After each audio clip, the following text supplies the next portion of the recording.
Hello everybody, and I take this opportunity to introduce our speakers to all of you.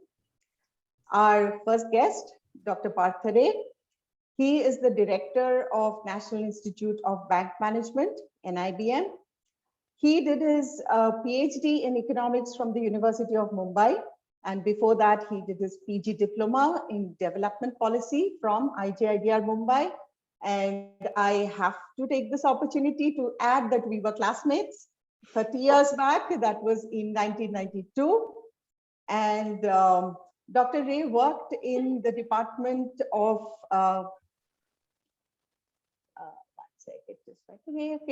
Department of Economic Research and Policy at the RBI for 18 long years, after which during 2007, he was the advisor to the executive director at the IMF Washington.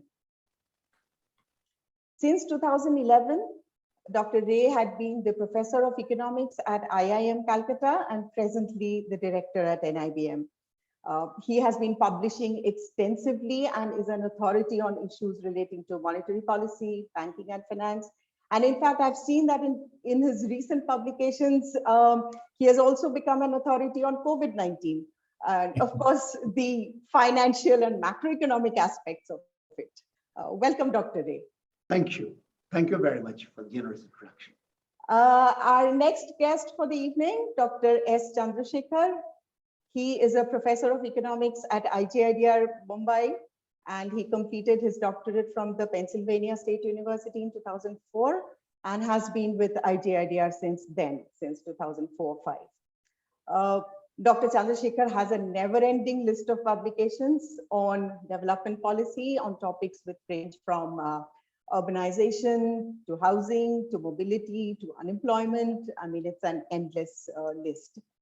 He was awarded the Bahalanovich Memorial Medal in 2016 by the Indian Econometric Society for outstanding contributions to the field of quantitative economics.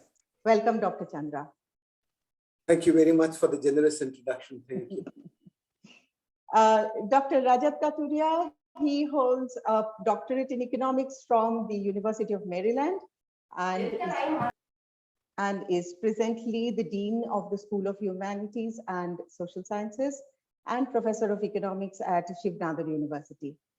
Earlier, he has served as the Director and Chief Executive at ICRIER. He has worked as a consultant and on research assignments with several international organizations that include the World Bank, the ILO, UNCTAD, ADB, amongst many, many others.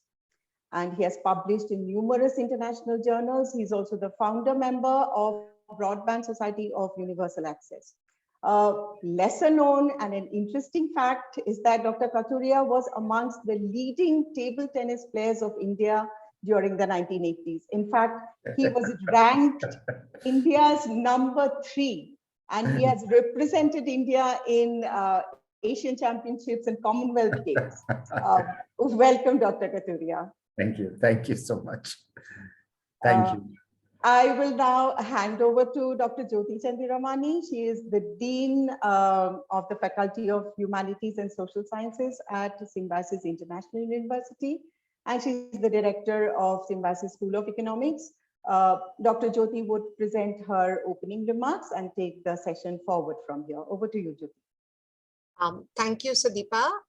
And I take this opportunity to welcome Rajat, Chandra, and Partha to this wonderful exchange of thoughts and ideas at Decoding the Budget 2022-23. I also take this opportunity to welcome our students to this session today. And while making my little notes for today's opening remarks, it just took me back to the 1980s.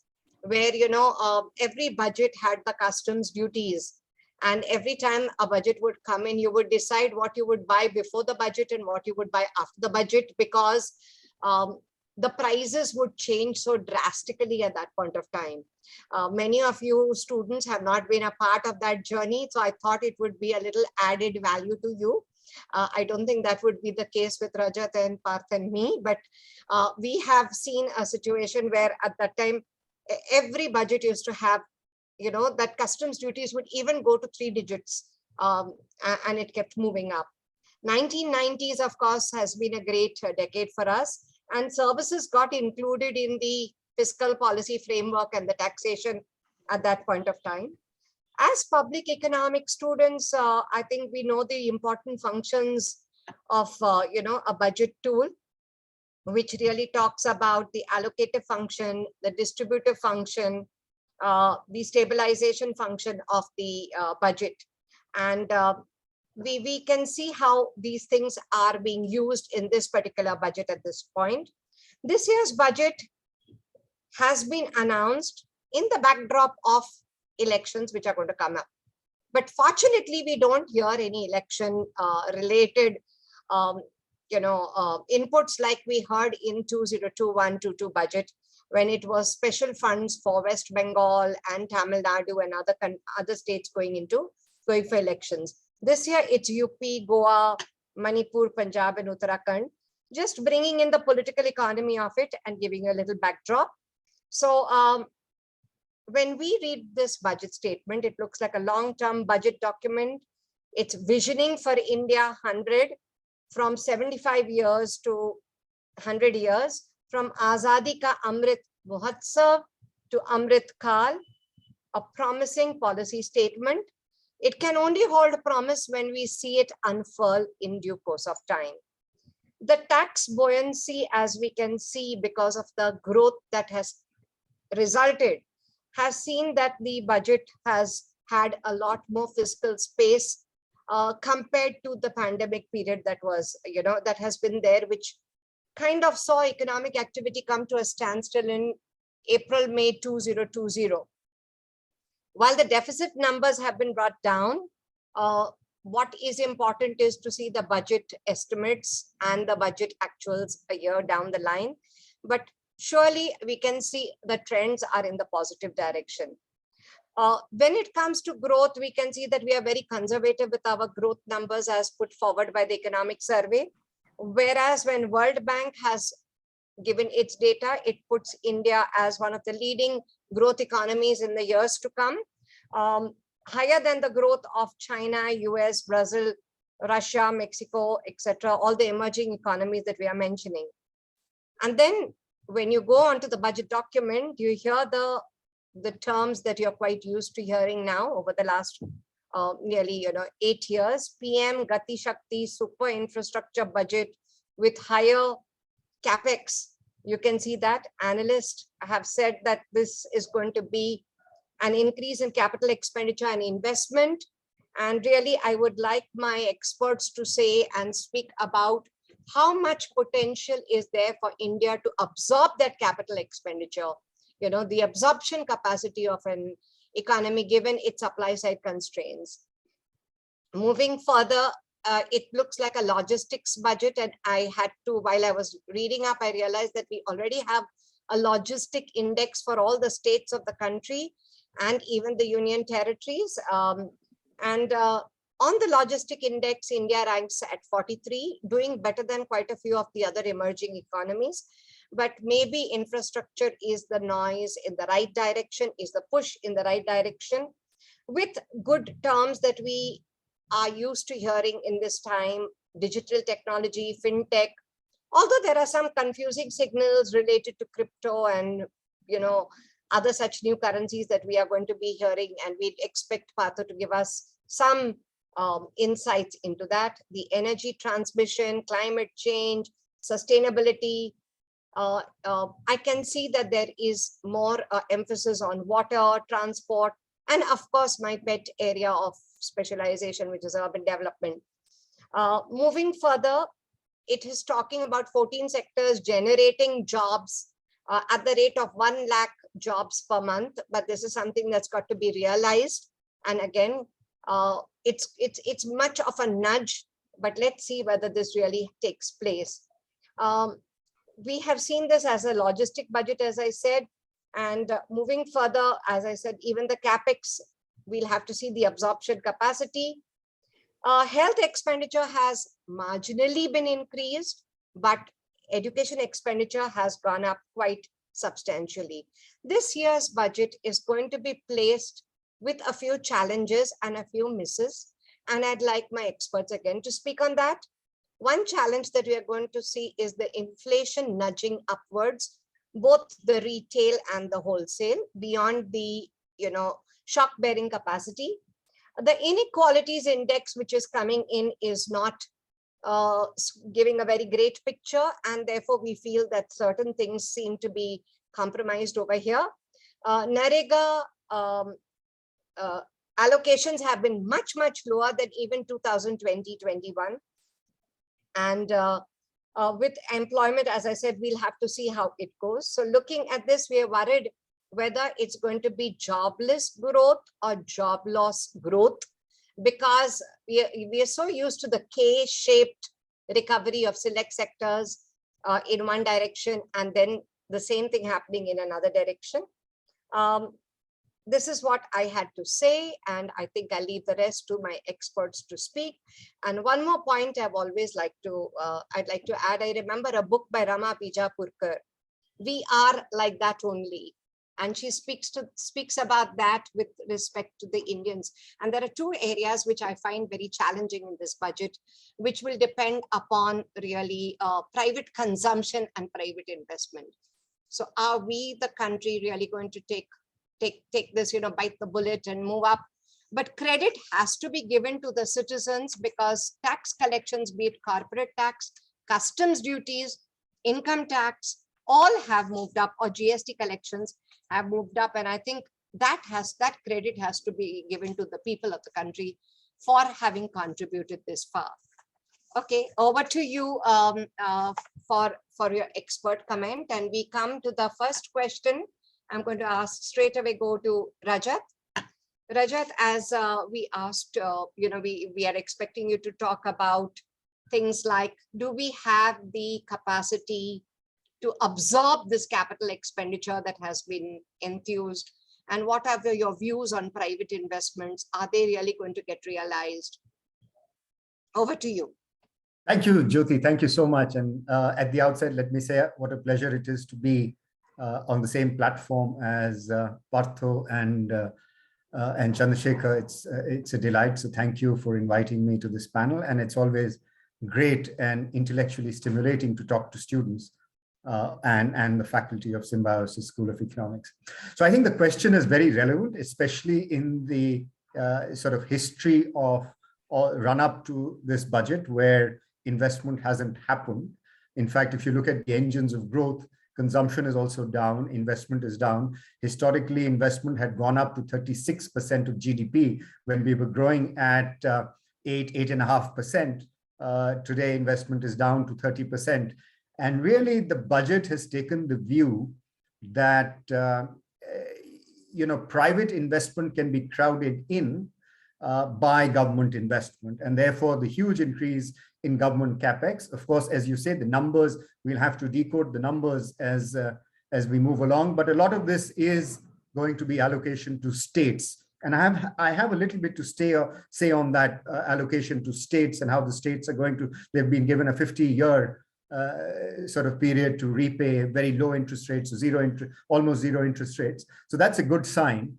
But a lot of the investment is going to be made by states, and central government also in the area of logistics has promised capex, roads, creating warehouses, creating those logistic hubs. And the area where I am not speaking from right now, but in my background, you see the lovely campus of Shiv Nadar University. It is located in Greater Noida, which is a part of the Dadri district, and Dadri is going to be one of the logistics hubs. So it's very close to the university. It's going to be one of the few logistics hubs that will be created in the country.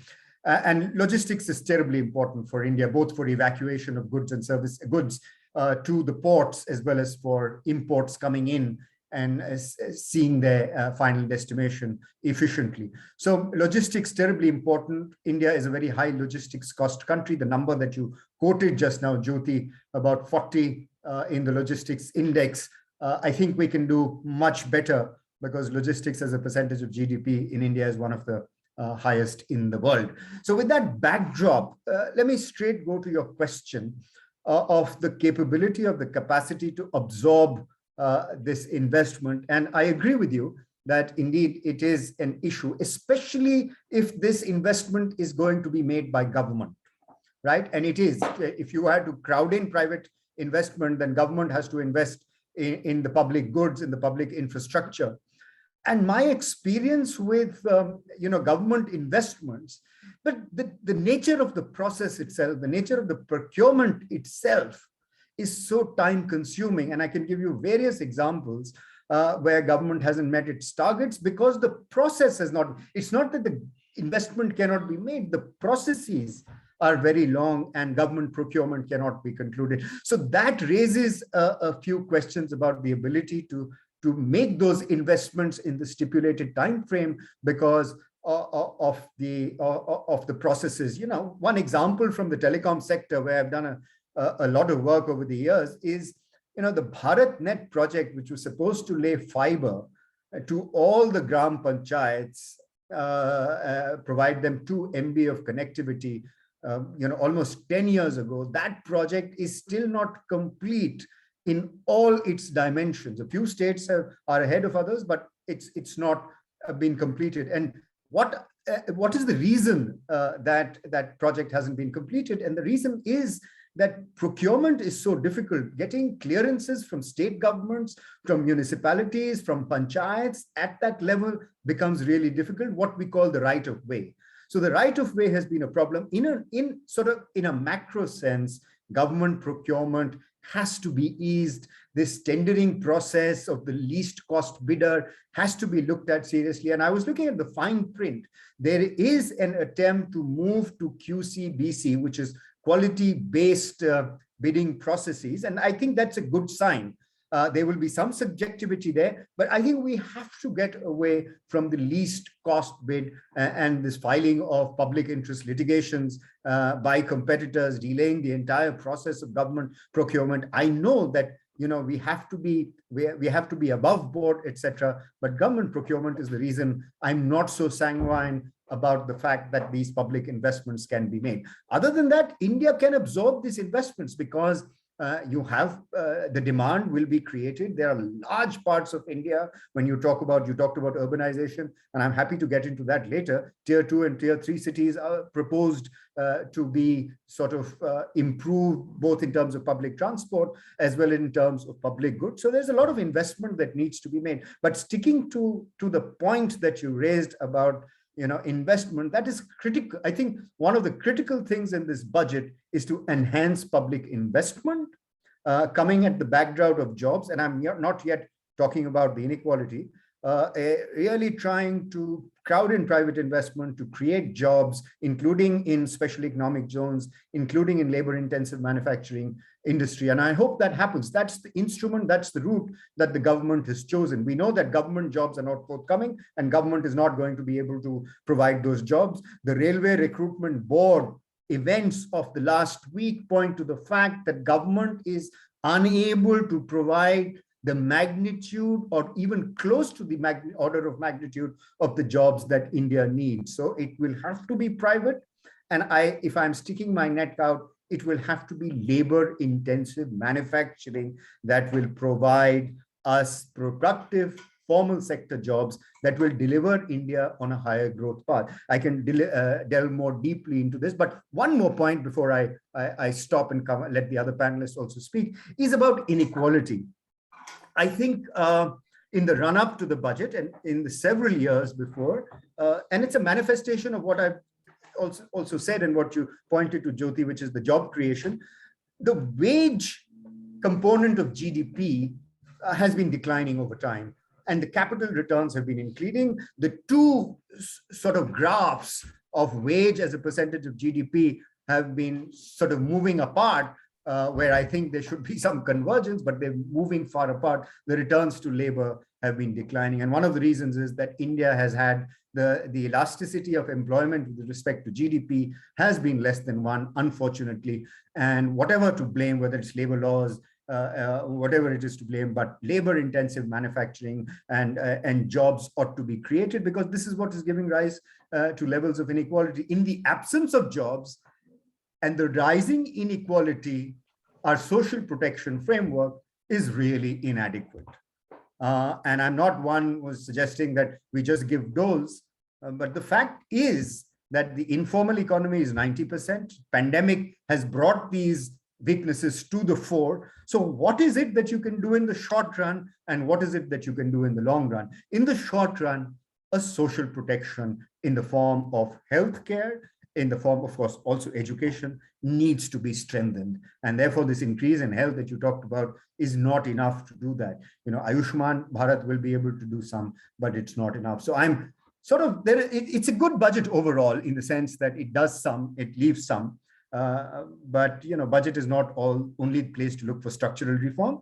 One can look at structural reform outside the budget. In fact, the disinvestment of Air India happened outside the budget. It was, you know, the finances were included in the budget as a part of the capex, but a lot of the decisions were taken outside the budget, and therefore both before the budget and after the budget there will be structural reforms that will happen. But two things that India desperately needs to get right: jobs, inequality, and this is where our test as an economy that is developing will be met or not met. Jyoti, I can't hear you. You're on mute. Thank you, Rajat, because what you talked about, jobs and inequalities, is exactly what we as an institution have our focus on, the development agenda of the country. And I think we were a bit disappointed that there was nothing for urban unemployment in this budget.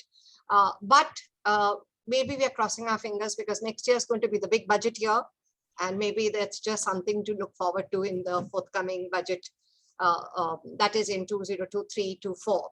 But coming back, I think the ratio, as you talked about the Indian Railways, 1.5 crore applications for 22 to 25,000 jobs. I think I did a calculation of almost 1:357 applications to one seat. So that's the kind of job situation that is there. And in my opinion, I feel the public sector has failed very badly in generating jobs which it had the capacity and capability to generate, whether it's the doctor to patient ratio, or the WHO standards, or it's the teacher to student ratio. Somewhere, everywhere you feel we are falling short of those ratios, and could be a big source of employment. Coming back, you talked about capital labor and productivity. Do you feel, before I go to Partha, just I thought I'll ask you to respond on this, that there is a substitutability, that's happening, of labor being substituted by capital in the production function of, well, I think it has happened. It has already happened, I think. And when I was in ICRER, we were looking at the capital intensity or the labor intensity of industries which were traditionally thought to be labor intensive, for example, toys, textiles, furniture, etc., and comparing them with other countries like China. And we found... Okay. We pretty much found that relatively labor intensive sectors that were defined or characterized as labor intensive, they were really more capital intensive in India. And so that substitution has happened. And unless we are able to reverse that in some way by making it easier to employ people, having more formalization of the economy, I'm afraid we will still remain with that paradigm where capital continues to substitute for labor. But I'm not talking about the kind of substitution that the fourth industrial revolution is talking about. That's different. That's technology replacing jobs. That will happen, but in India, I think it's too early to say the magnitude of that. I'm talking about the capital labor substitutability that happened because of the character of the environment in India, and employers found it more suitable to employ more capital relative to labor. And here, I would just like to urge, if there are any potential entrepreneurs here or potential capitalists here, is that you recognize the reality of India. There's too much capital flight that has happened for India for reasons that we know. I mean, okay, there's no gainsaying the fact that the environment is harsh and difficult. There's a lot of capital flight that has happened, but I would encourage industrialists and entrepreneurs and people who are putting in to put their money in India, and also to look at employment as maximizing as one of the objectives, not in the Nehruvian sense of public sector being an employer of last resort, but we must recognize the reality, the local context, and eschew profit maximization, not completely throw it out of the window, but recognize that India is a labor-intensive country, and if you're going to do any social good, then it is incumbent upon you to be able to try and maximize employment as much as possible. Thank you, Rajat. Both of us as deans of our respective universities have a role to play in creating lifelong learning so that people can be able to fit into any kind of jobs, that accrue in future. So I think we have a lot of responsibility on our shoulder. And I move over to you, Partha. With the large scale consolidation that has been taking place in the banking sector. And of course, banks were not mentioned so much in this budget. You just heard about post office becoming digital banks. I'd like you to really throw light on the banking and financial sector, the role of the National Infrastructure Investment Fund that has been set up. And of course, something to do with the taxing of the crypto gains, that from crypto gains that are going to accrue, and the digital rupee, and the NPAs that are projected to increase in the Indian banking sector. So I think the banking sector and the financial sector is the spine of the economy, and I think it's so nice to have you, nobody better than you, who could throw light on this. Thank you very much. Thank you, Jyoti, for inviting me. It's absolutely a great panel to be here with Rajat or Chandrasekhar, and it's very good to see Sudeepa as well here. So Rajat has described almost the whole of elephant. So my task is to describe a tail or one trunk.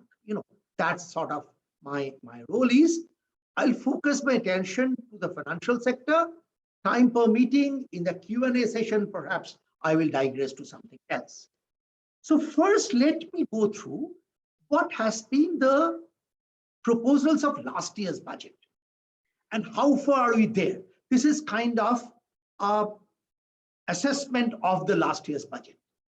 Last year, if you just purely in terms of a laundry list, if you think of the financial sector, the finance minister talked of development of a world-class fintech hub at the GIFT, that is the Gujarat International Financial Tech City, and there was a talk of the IFSC, International Financial Services Center, to come.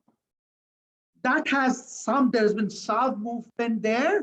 I looked at it in November, there was a meeting and they had some bit of development there. In this budget as well, the FM announced that foreign universities and institutions will be allowed in the GIFT City to offer courses on certain fields. I have also noted that the finance minister also announced the setting up of an international arbitration center in the GIFT City. These are still now in the field of announcement. They also, last time they announced that there will be an institutional framework that is going to purchase investment grade debt securities. There's been some lull over there.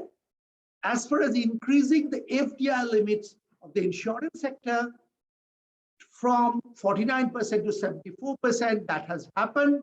Parliament has passed the bill, and later on, Minister of Finance has issued the guidelines. When it comes to deposit insurance, there has been some amendments, and it is now increased to at least, the Prime Minister has made an announcement, at least within the first 90 days of the unfortunate event of a bank failure, insurance coverage of 5 lakh per depositors. It's too less perhaps, but that has been promised. And they have announced an infrastructure financing when it comes to a development financial institutions. I will ponder over at least 2 specific things in my talk. One is the bad bank, the other is this infrastructure bank. When it comes to bad bank, and Jyoti rightly pointed out the issue of NPAs, we all know that the huge amount of NPAs have been accumulated. I'll look at a little later. But one of the issues were, what do we do about the stock of bad securities, stock of bad assets? So what the budget essentially talked of is a two institutional structure. One is a National Asset Reconstruction Company called NARCL. The other is the Indian Debt Resolution Company, IDRCL. The relationship between NARCL and IDRCL is that of principal and agent. Government will give guarantee of something like 30,000 crore. How they work? NARCL will acquire the bad assets that has been offered to the lead bank. Once the offer is accepted, then IDRCL will be engaged for management and value addition. Some sort of principal agent relationship. We just know, we do not know the nitty-gritties of this. They are yet to come out. We just know broadly these two institutional structures are going to address this problem. Whether they'll be successful or how far they'll be successful, only perhaps time can tell. The other interesting thing when it comes to NPAs has been the inability of commercial banks to provide for project financing. As you all know, project financing is long-term loan, whereas the bank's liabilities, banks are typically deposit funded. So deposits are, I mean, I'm sure none of you have more than 5 years deposit, whereas those loans will be, for infrastructure loans will be 30 years. So how do you have that asset liability mismatch? How do you address to that? And as you all know, at least our generation of people will know, we had an institution called IDBI, we have something called ICICI, we have something called IFCI. All these institutions are in different states at this time. IDBI has been quite a sick bank. LIC have injected its capital there. And then today's newspaper has a story that it would be shortly given privatization. ICICI has been turned into a full-fledged commercial bank, and IFCI is ill.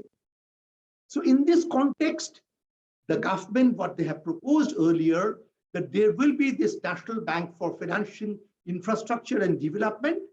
This NBFID will have both financial as well as developmental objectives. They will extend loans and advances. They will take refinancing. They will organize and facilitate foreign participation, because globally, foreign participation is very active there. We all know, I mean, many of you perhaps are aware of the famous Brazilian bank called BNDES, which is very active in the infra space. And the sources of fund would be there. Sources of fund could be purely the central government, RBI, scheduled commercial banks, mutual funds, multilateral institutions like World Bank and Asian Development Bank. And of course, there will be support from the central government. Interestingly, the budget has said there could be other DFIs can come up as well. Government may grant a license for DFI. I'm sorry, RBI may grant a license for DFIs in consultation with the central government and RBI with the regulator. How fresh, how new they are, we do not know enough to comment on that. Are we rejuvenating the erstwhile IDBIs and IFCIs? Perhaps not, but going forward, some more clarity needs to emerge. The other newer proposals have been anytime, anywhere post office savings. They said that at least post office, at least 1.5 lakh post offices will come on the core banking system. They said digital banks will be coming up, 75 new digital banks. Digital payments, there's a huge emphasis, and digital rupee. Before I come to digital payments and digital rupee, let me spend a minute or two on the NPA issue. When it comes to NPA, experience of NPA in the Indian economy, there's a distinct, almost a U-shaped thing. Till the global financial crisis hit us, 2008-9, NPAs were on the downward trend, then it started moving up. Often in this moving up phase, people ascribe this thing as if there was a big scam happening in the banking. While one may not underestimate the emphasis on scam, it was much more a holistic story. It was much more a systemic story. The reasons for NPA, I have done some work, to me appears to be four. First, initial fall in commodity prices when it occurred, companies like Bhushan Steel and others, their balance sheet became hugely stressed. Then initially in 2008-9, there was huge regulatory forbearance by the RBI. Initially, there was, almost they offered kid gloves treatment to these banks. And later on, when they were withdrawn during Dr. Rajan's time, then all these chickens came home to roost. And then the whole notion of the so-called PPP model, private or public partnership, went bad. And of course, there were governance issues in banks, particularly the infra sector, power, telecommunication, transport, they have been affected in this thing. Of course, now we have mergers of Indian bankings. Was it a well thought out strategy? There are two immediate triggers for such mergers. One was definitely that after the merged entities, their NPAs will come down. NPAs will be a weighted average of the so-called weak bank and the strong bank. But another interesting thing one should not forget that in many cases, these merging entities have been taken care of because they have the similar technology, similar core banking solution. So the government investment in those banks will be less. There's, of course, huge governance issues in bank. As far as government ownership of banks is concerned, PJ Nayak committee has showed us government has three roles, and the role of an investor, role of an owner, and role of a sovereign. And when we talk of all these stories of bank governance, one should not forget the other side is corporate governance itself. What happened to those corporates who have taken loan? So you cannot take the NPA story distinct from the corporate governance story, and therefore the issues relating to IBC is intimately interlinked. Issues relating to NCLT is intimately interlinked with the banking story. I have quickly summarized my thoughts on digital currencies and say then in the discussion with what the government has done. I'm sure that among the students, the younger generation, they are huge fans of cryptocurrency. End of the day, please note that cryptocurrency, I have discomfort about usage of the word currency. It's definitely an asset, but I do not know a currency. Even as an asset not backed by something, is it backed by certain cryptographic algorithm whose existence and transfer may be confirmed by a decentralized ledger? Because in case of a currency note, there is a centralized ledger technically with the RBI, and it is distributed across a network of independent computers. Cryptos have really captured the imagination of Generation X, Generation Z, and there's a huge growth in the market, but along with growth came huge instability. The price of crypto has risen to something like $65,000, came down to $30,000, moved up to $70,000 almost within a year.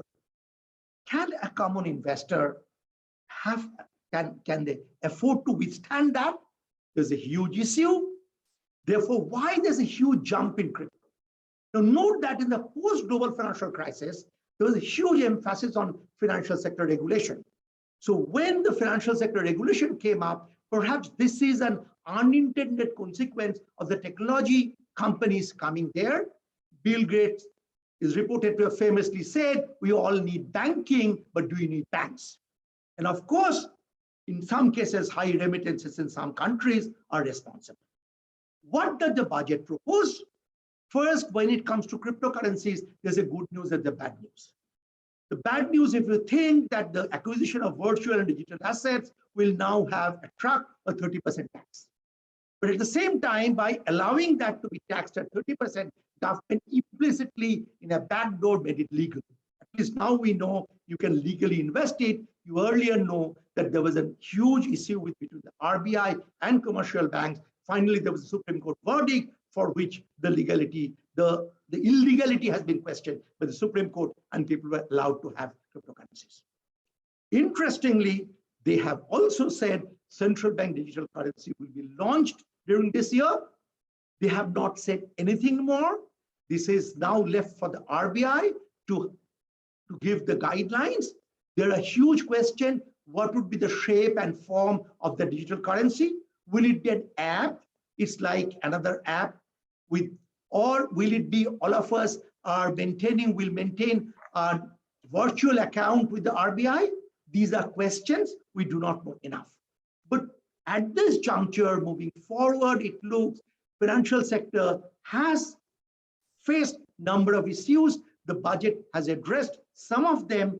Moving forward, we perhaps will get the clarity on nitty-gritties. Thank you. I'll stop here. Okay, I have a little, add-on question to what Please you do. spoke. And one thing is that there is a falling market share of public sector banks. Given its very important role that it has played, given that there is no social security in our country, it's played, the government's bank for a very long time. What do you think is going to be the outcome of this with consolidation that is happening over there? That was one. And my second question to you was rate of interest as the government, in this budget, the government's rate of interest has moved up from, its expenditure has moved up from 19% in 2021 to almost 23 to 24% in 22-23. So given all this and the borrowings of almost 200 billion, so is this going to crowd out investments, in your opinion? Very interesting questions. Very. Now, as far as the first question is concerned, we do not know the golden mean. We do not know how much private, how much public. Let me quote you one simple statistic. If you take the aggregate assets of all commercial banks in India as 100, of which roughly 60 is public sector banks, 33 is private sector banks, and 7 is foreign banks. So 60, 33, and 7, that's the kind of ratio we have in assets. But when it comes to profitability, the share of public and private sector banks are half and half. In other words, you have to accept the fact that the public sector banks are not as profitable as private sector. Now, why this is so? There could be two issues here. One group of people might say there are huge corporate governance issues. By their existence, they're inefficient.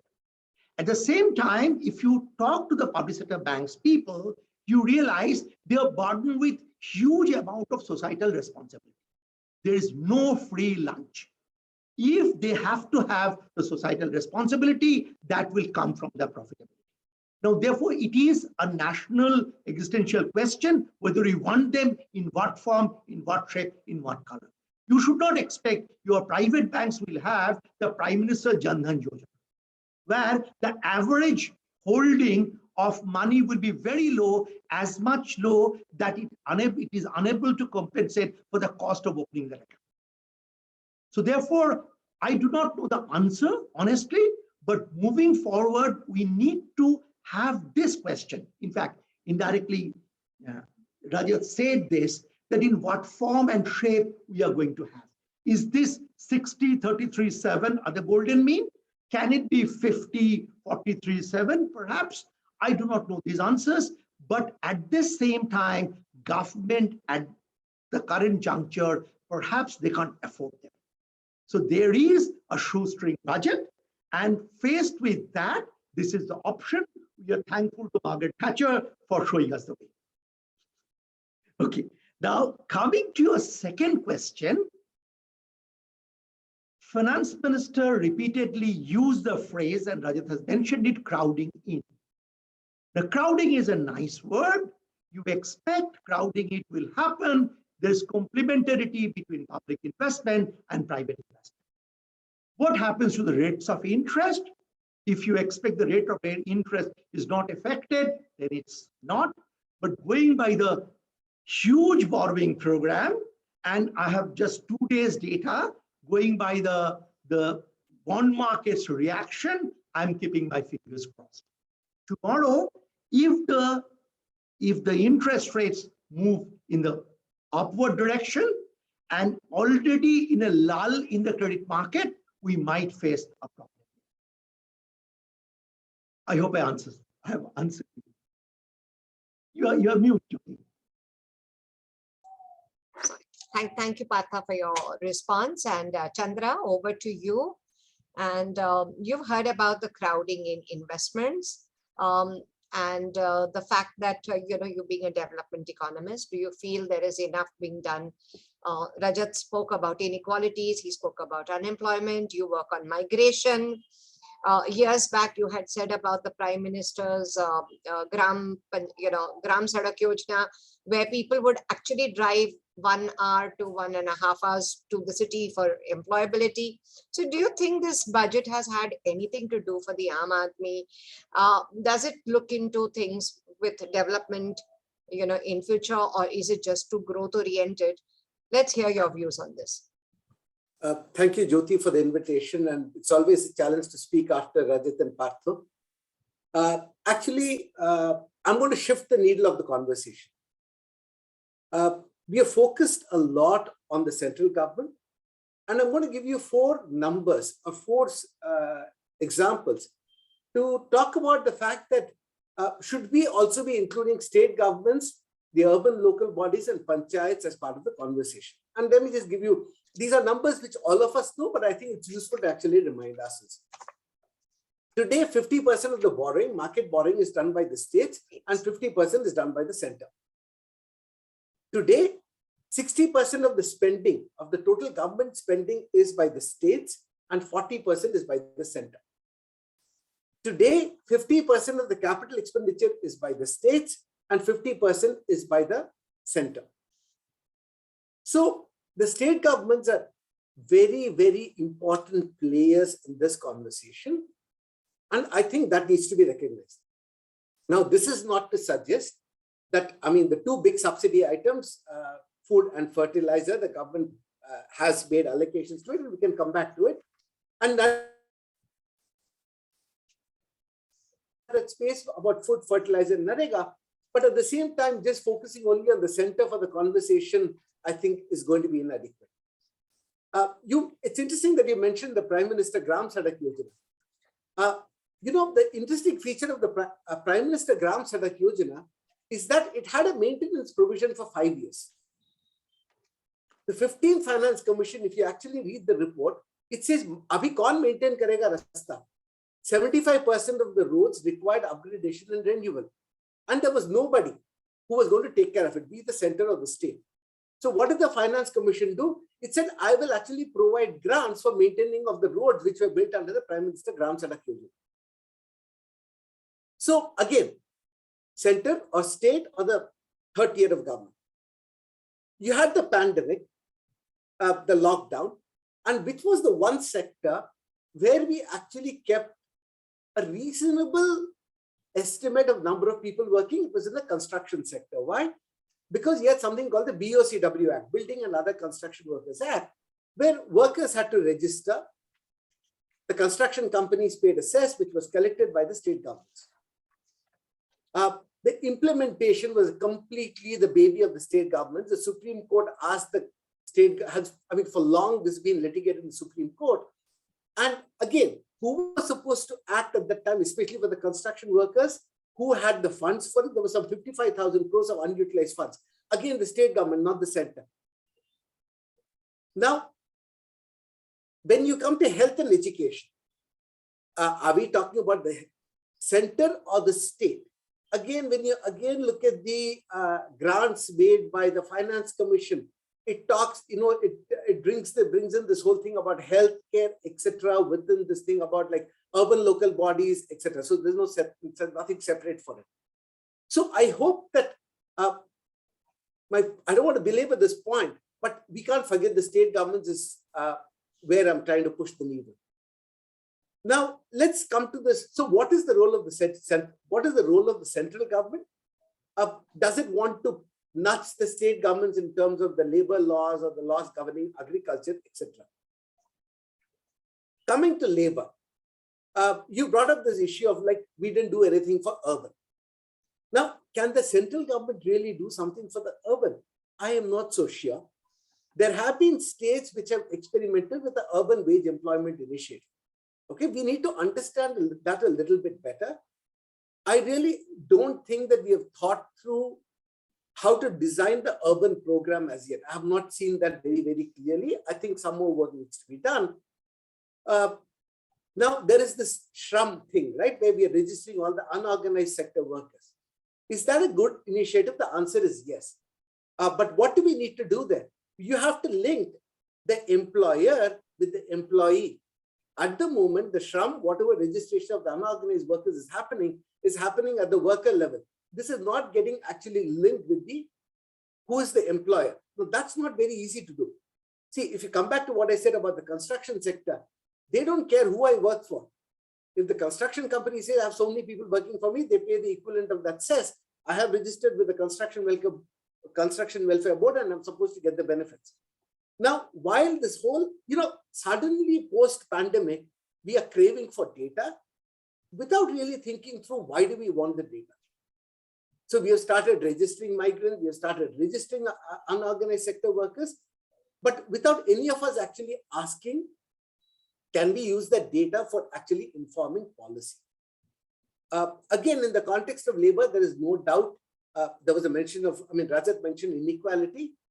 Inequality, we don't have the data. India has always been an unequal country and inequality would have further increased. If there is one thing, I think, where the center really needs to think a little bit harder about is India actually remits over $5 billion a year educating students abroad. What are we doing about it? Okay? In the earlier budgets, we've set up IITs, new IIMs, etc. But I really don't think that strategy is quite worked. Okay? There is a serious supply side constraint in terms of number of good institutes where people can study. And $5 billion is a lot of money to actually remit abroad year after year, when for the last at least 10, 15 years, you have said that you're going to do something about higher education. So I know that I said that I'm going to shift the needle of the conversation to the states, the urban local bodies, and the panchayats. But if there's one place where I really need to see some action, is how are you going to address this supply side constraints in higher education? And I don't think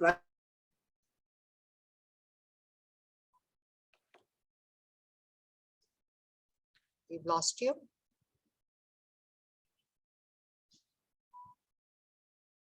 Have we lost Chandra? Chandra, we lost you in the last minute. Oh, sorry. So maybe whatever you were saying, you could just, the last 1 minute. Am I audible now? Yes. Okay. No, I'm just saying that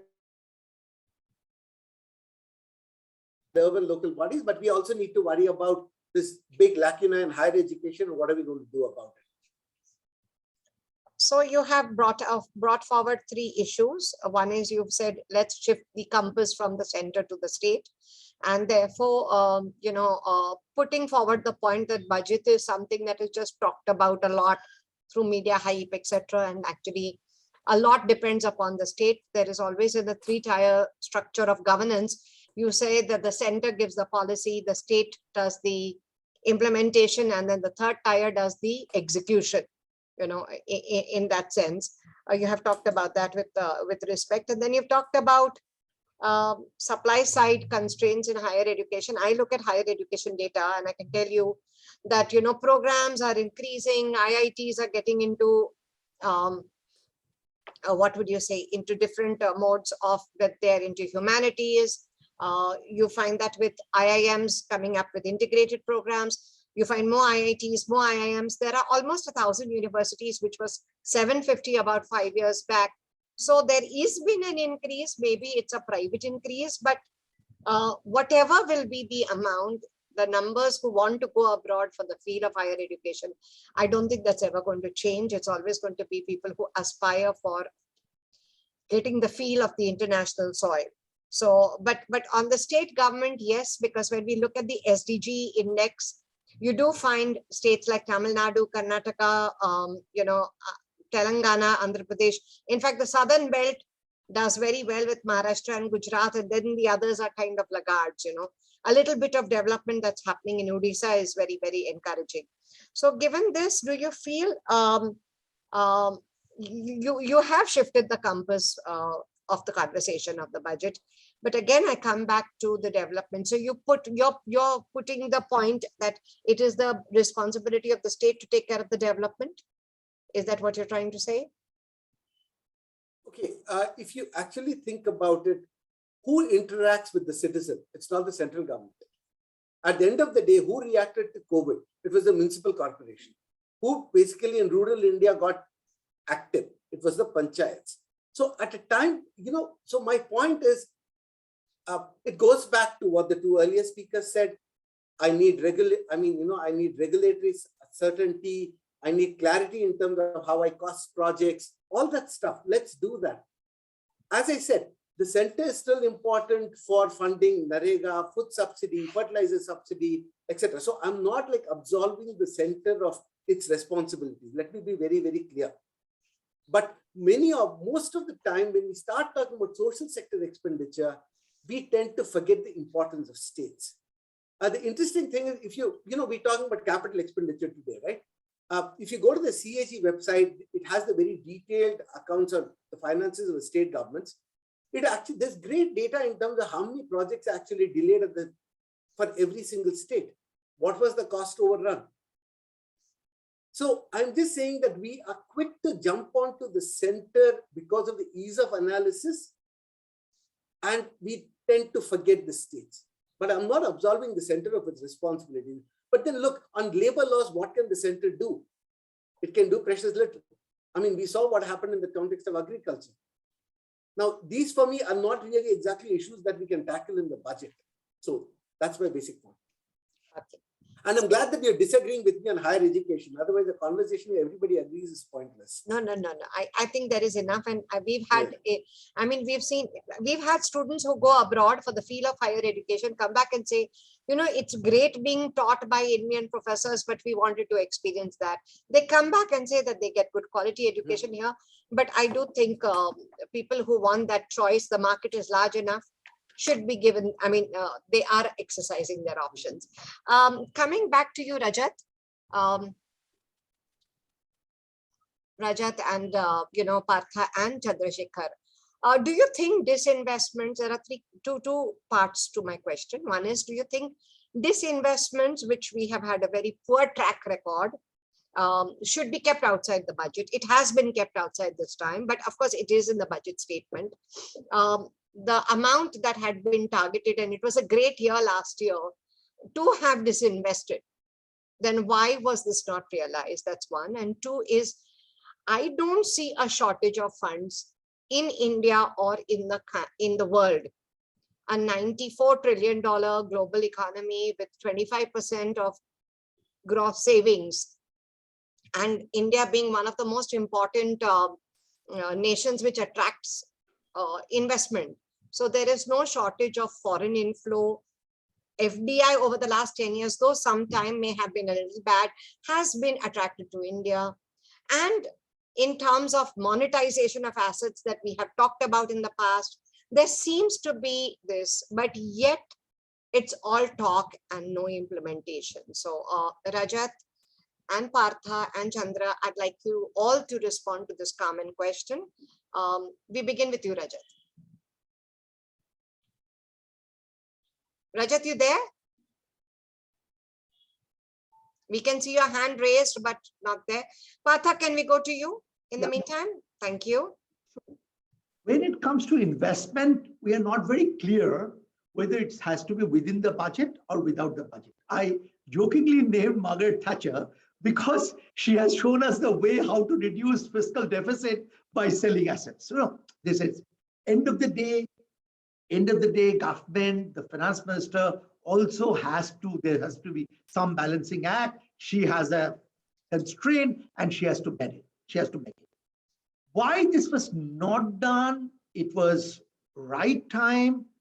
I think in terms of market orientation reform, the agricultural sector, there has been certain movements, and perhaps the political economy of that is you cannot keep the pace ahead than what can be absorbed by your citizens. So there is a process of selling it inside. I mean, it's like selling the brand inside. I do not know whether that kind of a sales, I mean, purely selling activity has been done when it comes to disinvestment, but we have kept it outside. If you ask me, I would prefer to keep it outside. But government has its own compulsion, and from that compulsion they do it. And even theoretically, there is a famous result called Shappington-Stiglitz theorem, which says that the disinvestment will improve the welfare only under a set of restrictive conditions. So whether that kind of a soul searching has been done, I'm not aware of it. Yes, there are a number of private sector companies which were inefficient, and it makes sense to do them. When is the right time? When you infuse capital and do it. We have taken roughly 20 years we have been hearing for Air India to be privatized. So, occasionally our implementation lag, our thought process are perhaps too long. Chandra, would you like to respond? My first job was as a journalist in 1995. And I have to tell you, the conversation on disinvestment has not changed. At that time, at least we used to ask the question, if you sold a profitable company, you don't sell it to fund your current expenditure. You would probably use it to retire debt or something. Now, in 1995, at least we used to have that conversation, and pretty sure Partha and Rajat will agree with me on this. Somehow now we've just gone ahead and said, "Chalo, bech diya to chaliye aage badhte hain." But I think Partha put it very succinctly. Rajat, your response? Yes, what was the question? I was disabled, Jyoti. Okay. So Okay. if you could just quickly ask the question, then I'm happy to answer. Yeah. So we said that, India has this great opportunity for disinvestments, which have been put forward, but didn't get realized in the last year when the markets were very good. And it was an opportunity lost. Should it be kept outside the budget is number two, Right.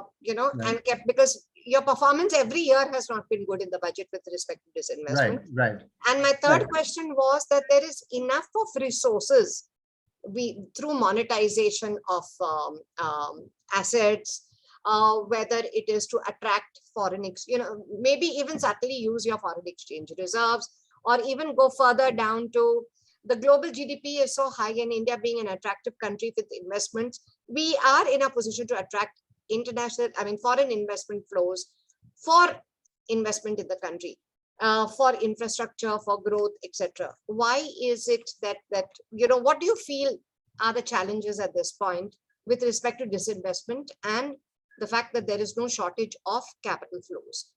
Well, my reaction there is similar to what I heard Chandra say just now, is that our conversation hasn't changed about disinvestment, and we continue to talk about that and use capital inflows for revenue expenditure, and always best to be avoided.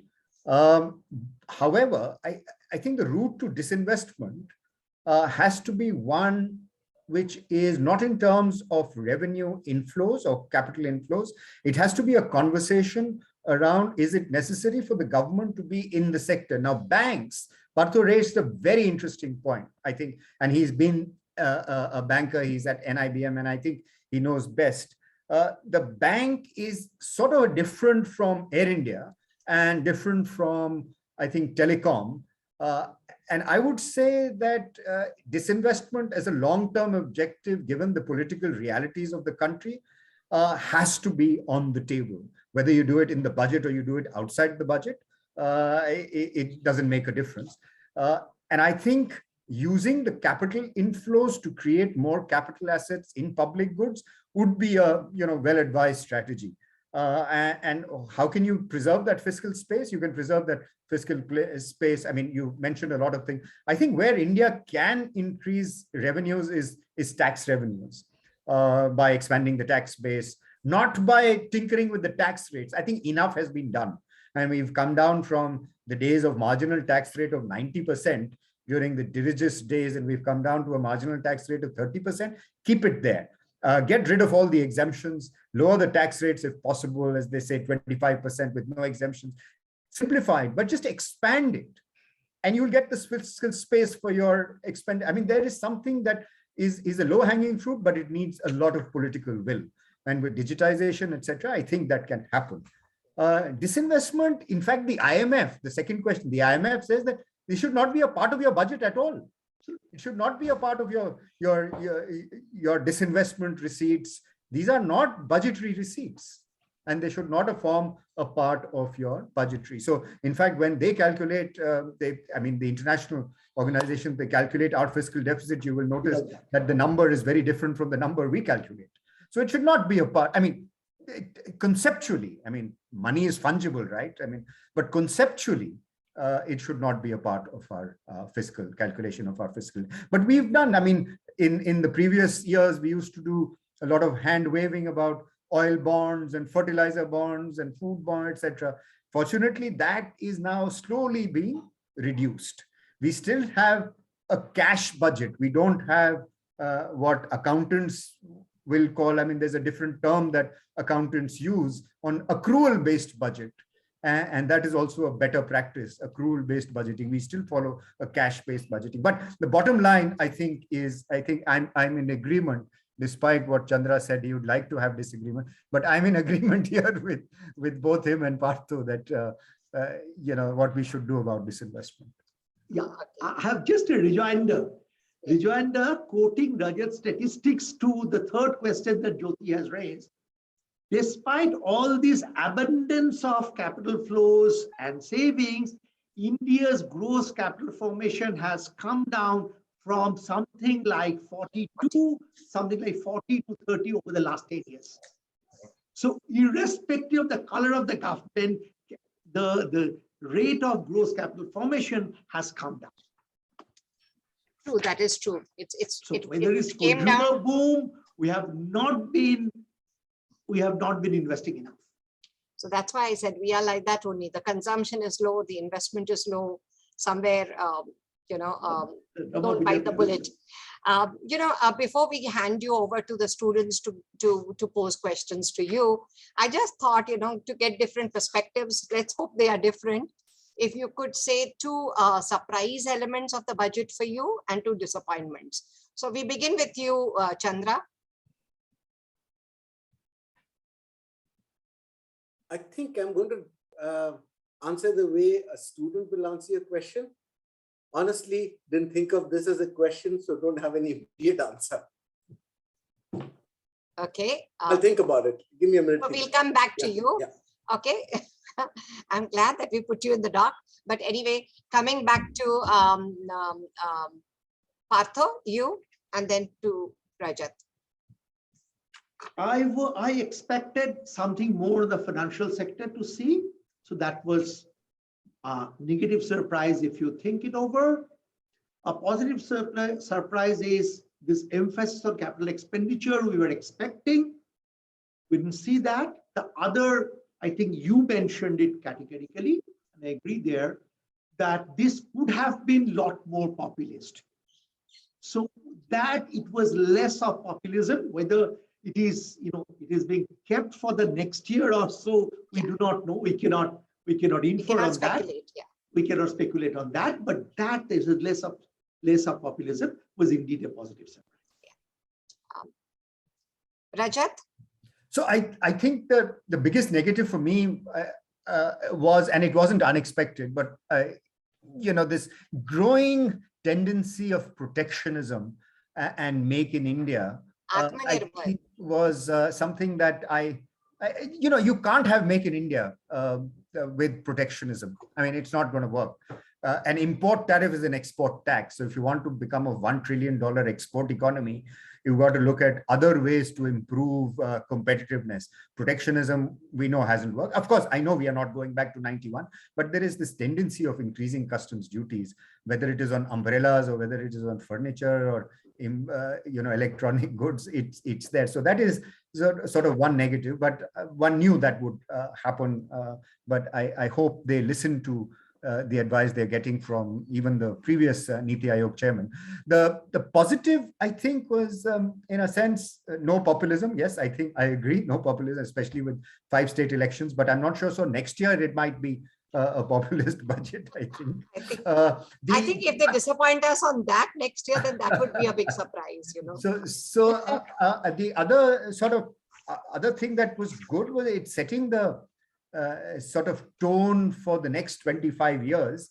And I think the myth of rural creating jobs, and why I call it a myth is because people will not stop, and Chandra will know better. People will migrate to cities, whether it's tier 2, tier 3, mega cities. Migration is not going to stop, and you can't build rural infrastructure and hope that people will stay. People might go in the morning and come back in the evening to the nearest city or the nearest town, but migration cannot stop.